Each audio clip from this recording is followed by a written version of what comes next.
semakin kompleks. Setiap murid memiliki gaya belajar, minat, dan kecepatan belajar yang berbeda. Keragaman kemampuan dan minat murid tersebut menuntut kita untuk lebih kreatif dalam merancang pembelajaran. Guru perlu memberikan sumber belajar, proses pembelajaran, bahkan dukungan sesuai dengan karakteristik dan keunikan murid masing-masing. Nah, bagaimana cara kita sebagai guru untuk mengakomodasi perbedaan tersebut? Mari simak praktik baik saya berikut ini. Salam Merdeka Belajar. Saya Divla Nur Alisa, Guru SD Negeri Gumelar, Kabupaten Banjarnegara, Jawa Tengah. Proses pembelajaran yang bermakna dan relevan menjadi poin penting dalam kesuksesan kegiatan belajar. Pada kesempatan ini, saya akan berbagi praktik baik implementasi kurikulum Merdeka dengan pendekatan diferensiasi digital kreatif pada mata pelajaran matematika tentang bangun datar kelas 2 di SD Negeri Gumelar. Beberapa hal yang saya lakukan sebelum saya melakukan pembelajaran, saya melihat dahulu tujuan pembelajarannya untuk membuat rancangan pembelajaran yang berdampak. Saat saya merencanakan pembelajaran tersebut, saya sudah mempunyai informasi data tentang murid saya mengenai minat, gaya belajar, dan profil belajar mereka yang saya dapatkan melalui pengamatan pada saat proses pembelajaran dan juga wawancara dengan wali murid saat kegiatan parenting. Selanjutnya, saya menyiapkan sumber belajarnya. Saya mencari referensi pada fitur ide praktik di platform Merdeka Mengajar dan juga website Rumah Belajar. Saya membuat bahan ajar berupa komik digital tentang bangun datar. Dalam membuat komik digital ini, saya menggunakan website Canva dengan memanfaatkan fitur AI. Setelah itu, saya mengunduh beberapa video di portal Rumah Belajar dengan tema bangun datar, serta mengunduh video Milea Lab materi bangun datar di YouTube. Untuk model pembelajaran yang saya gunakan adalah model kooperatif tipe Choose Try to Stay. Model pembelajaran ini sudah pernah saya gunakan sebelumnya. Akan tetapi, pada pembelajaran ini saya modifikasi model tersebut dengan cara mengintegrasikan game-based learning ala Clash of Champions. Rencana kegiatan di kelas beserta aktivitas yang akan dilakukan murid, semuanya saya siapkan. Saya juga menyiapkan penilaian yang sesuai dengan tujuan pembelajaran hari itu.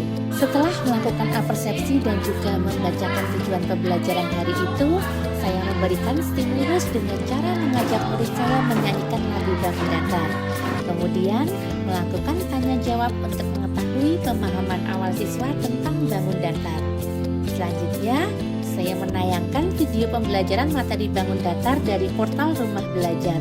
Murid-murid menyaksikan video dengan penuh antusias. Selesai menonton video pembelajaran, saya ajak murid-murid saya untuk bermain board wall.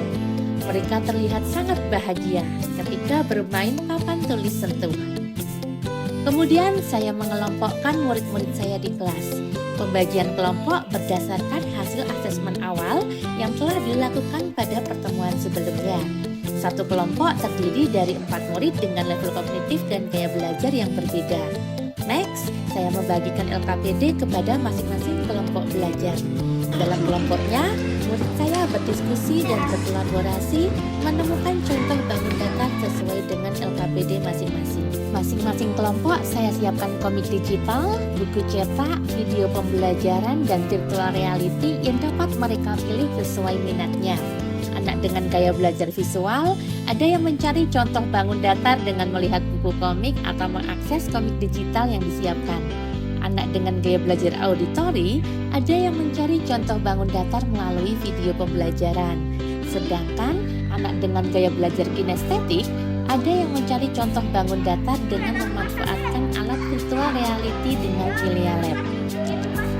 Dalam aktivitas ini, saya berperan sebagai fasilitator dan melakukan pendampingan kepada masing-masing kelompok, memberikan dukungan dan penguatan terhadap pertanyaan, jawaban, dan pendapat murid-murid saya. Tak lupa, ketika murid-murid saya berdiskusi dan berkolaborasi, saya melakukan penilaian formatif dengan menggunakan lembar observasi. Setelah anak-anak selesai mengerjakan LKPD kelompok, mereka memasang hasil diskusi di sisi dinding kelas. Kemudian, 2 orang dari masing-masing kelompok bertamu ke kelompok lain secara bergantian.